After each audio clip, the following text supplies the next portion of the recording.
रामभद्राय विद्महे रघुनाथाय रथाय श्रीरामचंद्राय नमः। अयोध्या जिबा बाटरे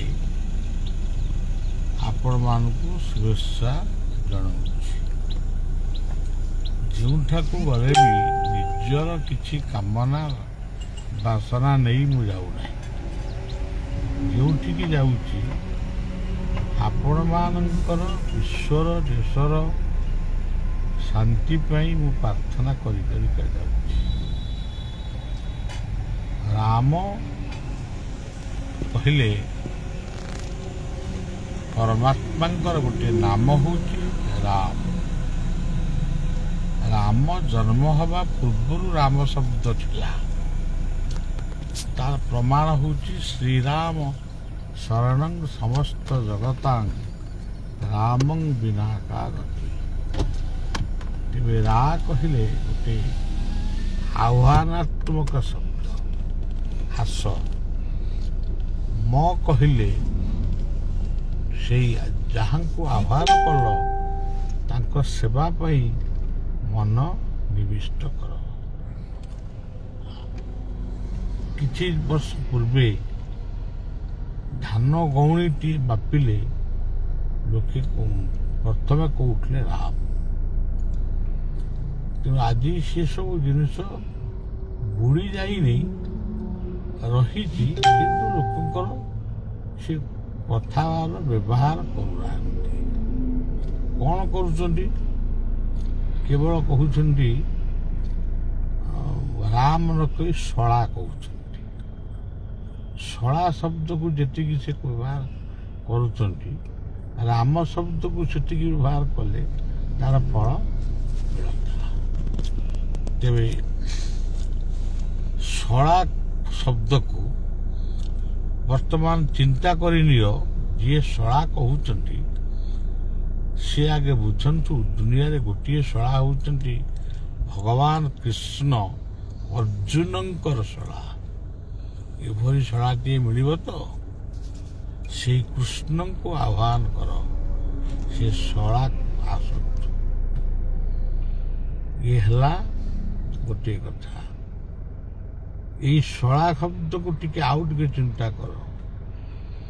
आमे यज्ञ टे करूँ तो कहूँ यज्ञशाल उहाशाल कुमारशाल। तेणु शाल शब्द हूँ गोटे क्षुद्र परिवार क्षुद्र परिवार गोटे क्षुद्र कौन शिल्प। आज से सब गुड़िक बंद हो अनेक लोक बेकार भी हो जामतिया शला रूपक शाल आहुति दे विश्वर शांति कामना करा जाए। अनेक स्त्री लोक माने कथा कथा के कहती जोग खिया को कहती जोगिनी खिया। जोगिनी खिया अर्थ ये जो कोरोना एड्स यही भलिया भूताणु रूप से जोगिनी माने आसी से माने हमको ग्रास करुच।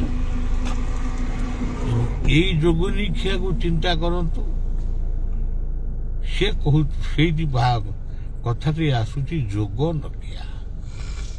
जदि आमे जोग को सम्मान दबा समासन पद्मासन वज्रासन वीरासन सहजासन शवासन आउ सूर्य नमस्कार यदि एतिकी आसन को यदि आमे सम्मान दबा बद्ध पद्मासन आसन हूँ मोर निजर आसन मु जहाँ द्वारा किसी करी तेरे कर जोग रक्षा जोग रहा जोग रही आम सुस्थ रहा। ये हूँ जोग क्रिया अखंड मंडलाकारम को चिंतन करवा जोग नखिया।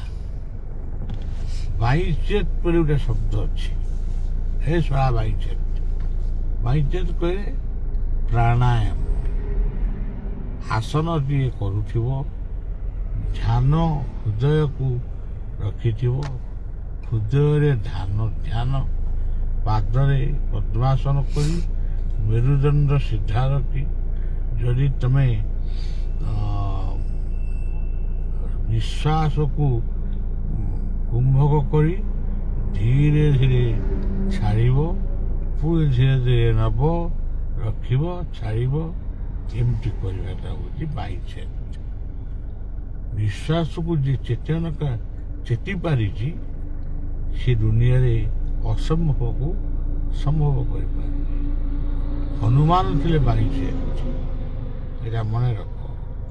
ହନୁମାନ ଯେଉଁ ଜମ୍ପ କରୁଥିଲେ ବୋଲି ଆମର କୁହାଯାଉଛି ସେ ଏତେ ଫୁଟ ଆଗ ଡେଇଁ ପଡ଼ିଲେ, ଏମିତି ଗନ୍ଧମାର୍ଦ୍ଦନ ନେଇକି ନେଇ ଆସିଲେ। ସେଗୁଡ଼ିକରେ ଅନେକ ହୁଏତ ଥାଇପାରେ କିଛି ମନଗଢ଼ା କଥା, ସେ ଯେତିକି ବି ତାକୁ କରୁଥିଲେ, ଯାହା ବି କରୁଥିଲେ, ସେଇଟା ତା ଭିତରେ ପ୍ରାଣାୟାମ ଯୋଗ ଲୁଚିକି ଥିଲା। ହନୁମାନ ହେଉଛନ୍ତି ବାଇଚେତ ପ୍ରତୀକ। ଶଳା ଶବ୍ଦଟି ହେଉଛି ଯଜ୍ଞ ଆଉ ଭଗବାନ କୃଷ୍ଣଙ୍କର ଶବ୍ଦ। ଯୋଗିନୀ ଖିଆ ହେଉଛି ସେ ହେଉଛି ଦୁର୍ଗାଙ୍କର ଶବ୍ଦ। ଦୁର୍ଗା ମହିଷାସୁରକୁ ମାରିବା ପୂର୍ବରୁ ଗୋଟିଏ ଯୋଗିନୀ ସୃଷ୍ଟି କରିଥିଲେ। ମହିଷାସୁର ମରିଗଲା ପରେ ସେ ମାଙ୍କୁ ପ୍ରାର୍ଥନା କଲେ ଆମେ କ'ଣ କରିବୁ। ତାପରେ ସେ ତାଙ୍କୁ କହିଲେ ପ୍ରତ୍ୟେକ ଗାଁରେ ତୁମେ ଠାକୁରାଣୀ ରୂପରେ ପୂଜା ପାଅ, ଗୋଟେ କିମ୍ବଦନ୍ତୀ। ଏବେ ଯାହା ହଉ ଶଳା ବାଇଚ ସବୁ କଥାକୁ ନିଅ, ସବୁ କଥାର ତତ୍ତ୍ୱ ବୁଝିଲେ ଆମେ ଭଲ ମଣିଷ ହବା। ତତ୍ତ୍ୱ ଜାଣିଲେ ତୁତେ ଭ୍ରାନ୍ତି ଭବସାଗରୁ ତରି ଯାଆନ୍ତି। ପ୍ରଭୁ ରାମଙ୍କ ପାଖକୁ ଯାଉଛି।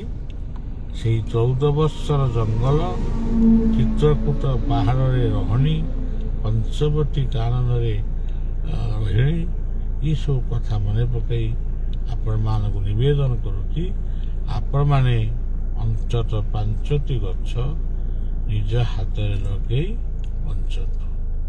ଏବଂ ବଢ଼ିଆ ଯୁଆଡ଼େ ଯାଉଛି ବିଶ୍ୱ ପାଇଁ ପ୍ରାର୍ଥନା କରୁଛି।